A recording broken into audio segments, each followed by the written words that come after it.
the voice inside my security camera. I installed the security camera after someone opened my back gate at 3 in the morning. Nothing was stolen and nothing was broken, but the gate was standing wide open. The first night, the camera recorded exactly what you would expect. Empty yard, shifting shadows from the trees, and a raccoon wandering across the fence before disappearing behind the shed. The second night, the footage showed something that didn't belong there. In the far corner of the yard, barely inside the frame, a tall shadow stood perfectly still.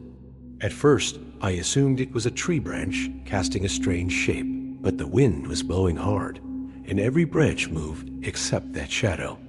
I replayed the footage 3 times before noticing something else. The timestamp read 3:12 a.m., and the shadow had appeared instantly between 2 frames. There was no walking into the shot, no gradual movement.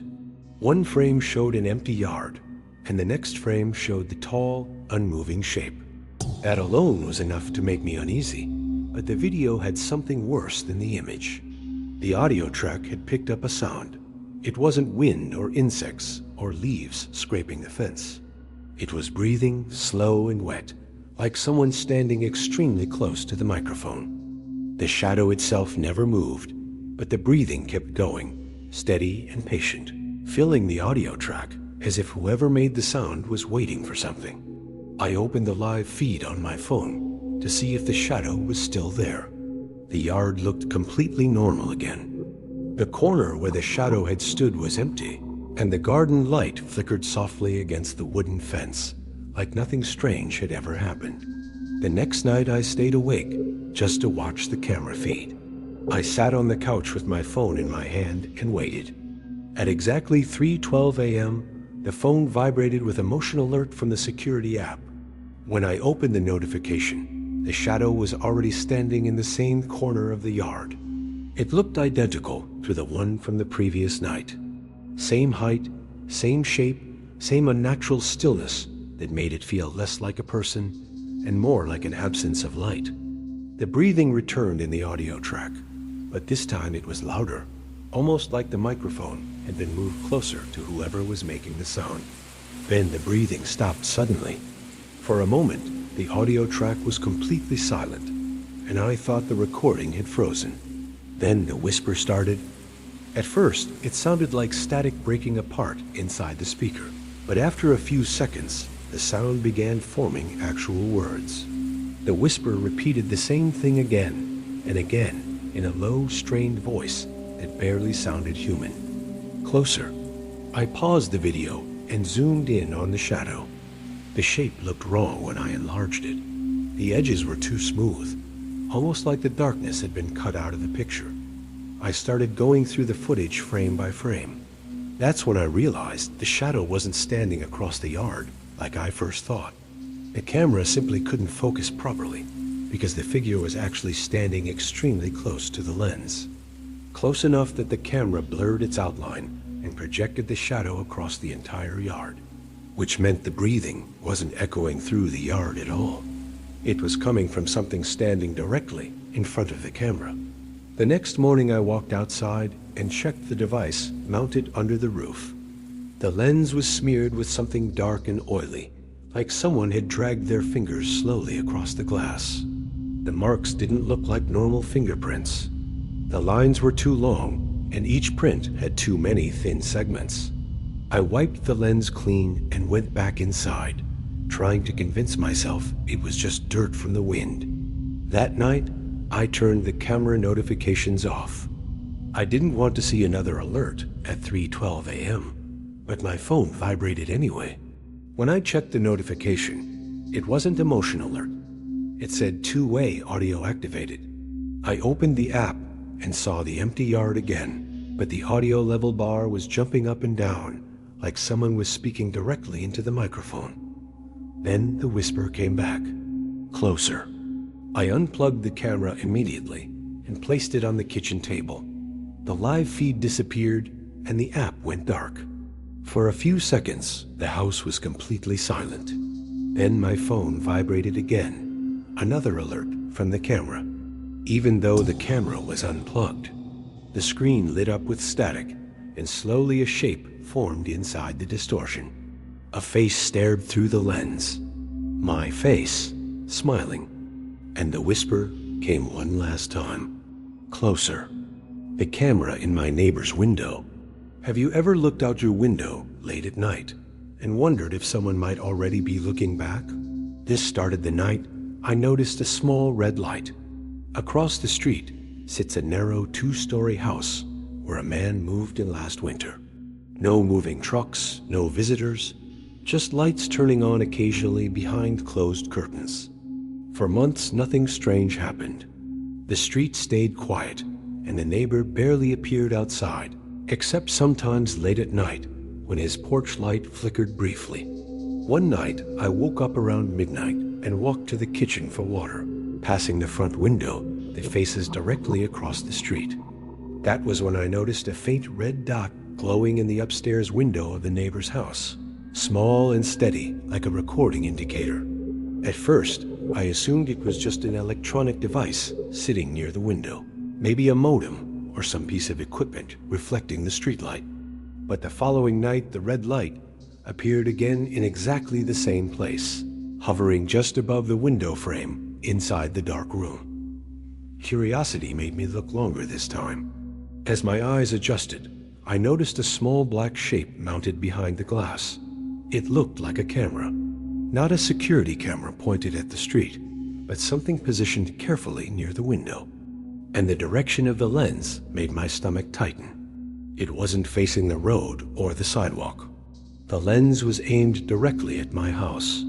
More specifically, it was aimed at the second-floor window where my bedroom is located. I told myself I was overthinking it. Maybe the angle just looked strange from where I stood.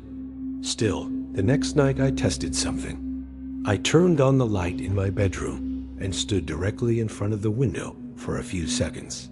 Across the street, the red recording light flickered on. The small black camera shifted slightly, adjusting its angle in a slow mechanical movement that felt deliberate. Then the lens pointed directly at me. I stepped away from the window immediately and turned off the light. The red dot stayed on for another minute before disappearing again into darkness. After that night, I started keeping my curtains closed more often. But every night curiosity pulled me back toward the glass. And every night around the same time, the red light returned to the neighbor's window. Sometimes the camera stayed perfectly still. Other nights, it moved slowly, adjusting left and right as if searching across the front of my house. One night I grabbed binoculars and looked through them from the corner of my bedroom. That was when I realized something much worse. The camera wasn't randomly pointed at my house. The lens was focused precisely on my bedroom window, right where my bed sits beside the wall. The next night, the camera was closer to the glass, close enough that I could clearly see the round reflection of the lens staring back at me. The red light blinked once as I watched. Then the camera tilted downward, not toward the street, toward my front yard, toward the space directly beneath my bedroom window. A few seconds later, I heard something outside, slow footsteps moving across the gravel near my front walkway. I forced myself to look back across the street. The red camera light was still glowing in the neighbor's window, but now someone was standing behind it. A tall figure leaned slowly toward the lens, pressing their face close to the glass. Even from across the street, I could see them smiling, and the footsteps outside my window stopped. The figure in my attic. I started noticing strange noises in my attic around 2 a.m. At first, I thought it was just the house settling or squirrels running along the beams above. The sounds were faint at first, soft scuffling, barely audible, but over time they grew louder and more deliberate, like something moving with purpose above my bedroom ceiling. One night, I decided to investigate. I slowly climbed the ladder into the attic with a flashlight and a sense of dread settling over me. The attic smelled musty and cold. Boxes were stacked neatly, except for one corner where something had clearly been shifted recently, as if disturbed by a heavy weight. I shone the flashlight over the rafters. Shadows stretched and twisted across the walls, but I saw nothing living, nothing that belonged there. The noises returned suddenly, scraping along the floorboards, slow and deliberate. It sounded as if someone or something was walking around, just out of sight. I froze and listened. The scratching stopped abruptly, replaced by a low, deliberate thump, as if a heavy object had been set down carefully. The beam of my flashlight caught movement in the corner. A shadow flickered against the wall, too quick to be natural, almost like it was breathing along with me. I stepped closer, heart hammering, trying to identify the source. It didn't feel like an animal. The weight of presence in the attic felt almost human. Something shifted behind the boxes. I froze, realizing that whatever it was had been hiding from my flashlight, perfectly still until I approached. I moved another step, and the shadow reacted instantly. It stretched upward and seemed to pulse in the dim light, like it was measuring me. I swallowed hard and tried to speak, but no words came out. The attic felt alive, like the walls themselves were holding their breath. Then I heard a whisper, soft at first, indistinct, almost like the wind through the rafters, but it formed words I could barely make out. "Leave now," it said. The voice was quiet, deliberate, and somehow came from all directions at once, filling the confined space with dread. I wanted to run, but my feet felt heavy, stuck to the floorboards, as if the attic itself refused to let me leave. The light on my flashlight flickered. Shadows danced violently across the walls and ceiling, growing taller, longer, stretching toward me with impossible angles. Something moved behind me. A shape passed along the wall, smooth and featureless, like a figure cut out of darkness itself. I spun around, shining the flashlight directly toward the corner, but there was nothing visible.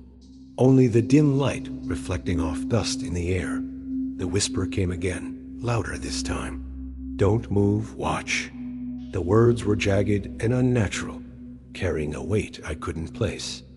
I stepped backward instinctively and felt a cold presence brush past my shoulder.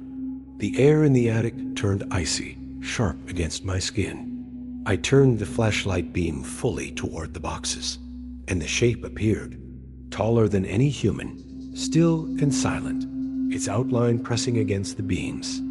My heart raced. I realized it wasn't just standing.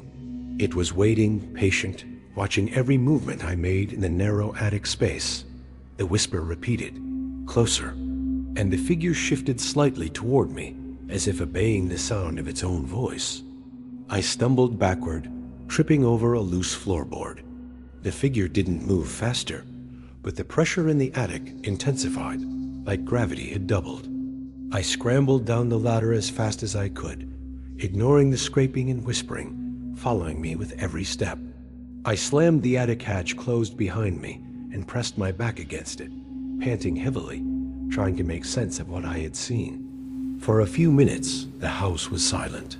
Then faint thumps began on the floor above, like footsteps pacing slowly, echoing through the ceiling. I waited until sunrise. The noises stopped completely, leaving the house unnervingly quiet, almost as if nothing had ever moved in the attic at all. Days passed. I avoided the attic entirely, but every night I could hear faint whispers and soft thumps, like the presence was never really gone.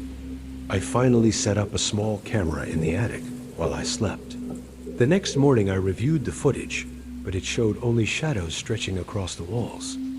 No figure, no movement, only faint, imperceptible shapes and the occasional flash of light reflecting off the rafters. The last recording captured the whisper again, closer, soft, deliberate, chilling, and I know it will return tonight. My phone keeps taking pictures while I'm sleeping. A message sent, an app opened, a photo taken. Usually it's harmless. A mistake, a glitch. But sometimes, the phone remembers something you don't. 3 weeks ago, I woke up to a photo in my camera roll that I definitely didn't take. It was time-stamped at 2:37 in the morning while I was asleep in bed, lit only by the faint glow of streetlight leaking through the blinds beside my bed. My phone had been sitting on the nightstand beside me, screen locked, face down exactly where I always leave it before going to sleep. I assumed I had somehow tapped the camera in my sleep. The strange part wasn't the photo itself, it was the angle. The camera had been pointed directly toward the bedroom door across the room. At the time, I didn't think much about it. Phones glitch all the time, and I figured some background process had triggered the camera. The next morning, there were 4 new photos waiting in my camera roll, each taken sometime between 2 and 3 in the morning. Every image showed the same view of my bedroom from the nightstand where my phone sat beside the bed. The first 2 pictures looked identical, just darkness, the faint outline of furniture, and the closed bedroom door at the end of the room. But in the third photo, something looked slightly different near the doorway. There was a darker shape against the darkness, tall and narrow, almost blending into the shadows beside the doorframe. At first, I assumed it was just a trick of the lighting, or maybe a shadow from the hallway outside the room. But when I zoomed into the fourth photo, the shape had moved. Not much, just a little closer inside the room. I checked the timestamps again carefully. Each image had been taken about 2 minutes apart while I was asleep in bed. That meant if something was moving inside my room, the camera had been documenting it step by step. The following night, I locked my bedroom door before going to sleep and placed my phone in the exact same spot on the nightstand. I told myself if the photos happened again, I would know for sure something was wrong with the phone. Morning came sooner than I expected. The first thing I noticed was my phone battery had dropped nearly 40% overnight. The second thing I noticed was the notification showing 9 new photos added to my camera roll. The bedroom door closed, furniture barely visible in the darkness. The second image showed the door slightly open. The third photo showed the same tall shape standing just inside the doorway. By the fourth photo, the figure had moved further into the room. The fifth image made my chest go cold. The shape was standing beside my bed now, leaning slightly toward where I slept, as if it had been watching my face. The sixth photo showed the same position beside the bed, but the seventh image was different. It had moved closer to the nightstand, because the camera was no longer sitting on the nightstand. The camera was being held, and in the reflection of the dark phone screen, I could see myself asleep in the bed, standing over me. Was the person taking the pictures